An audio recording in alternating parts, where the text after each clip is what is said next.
The Miraculous Journey of Edward Tulane. Chapter 8. On land, the old fisherman stopped to light a pipe, and then, with the pipe clenched between his teeth, he walked home, carrying Edward atop his left shoulder as if he were a conquering hero. The fisherman balanced him there, placing a calloused hand at Edward's back. He talked to him in a soft, low voice as they walked. "You'll like Nellie, you will," said the old man. "She's had her sadness, but she's an all right girl." Edward looked at the small town blanketed in dusk, a jumble of buildings huddled together, the ocean stretching out in front of it all, and he thought that he would like anything and anybody that was not at the bottom of the sea. "Hello, Lawrence," called a woman from the front of a shop. "What have you got?" "Fresh catch," said the fisherman. "Fresh rabbit from the sea."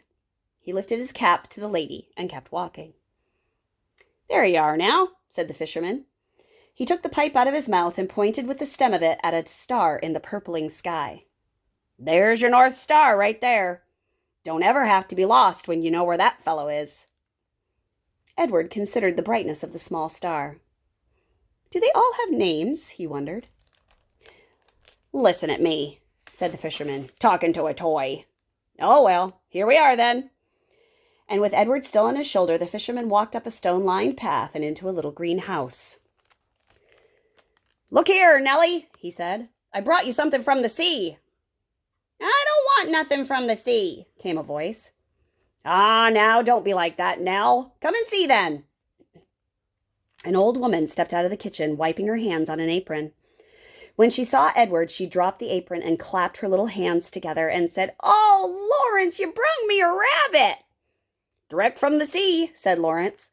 He took Edward off his shoulder and stood him up on the floor and held on to his hands and made him take a deep bow in the direction of Nellie. "Oh," said Nellie. "Here." She clapped her hands together again, and Lawrence passed Edward to her. Nellie held the rabbit out in front of her and looked him over from tip to toe. She smiled. "Have you ever in your life seen anything so fine?" she said. Edward felt immediately that Nellie was a very discerning woman. "She's beautiful," breathed Nellie. For a moment, Edward was confused. Was there some other object of beauty in the room? "What will I call her?" "Susanna," said Lawrence. "Just right," said Nellie. "Susanna." She looked deep into Edward's eyes.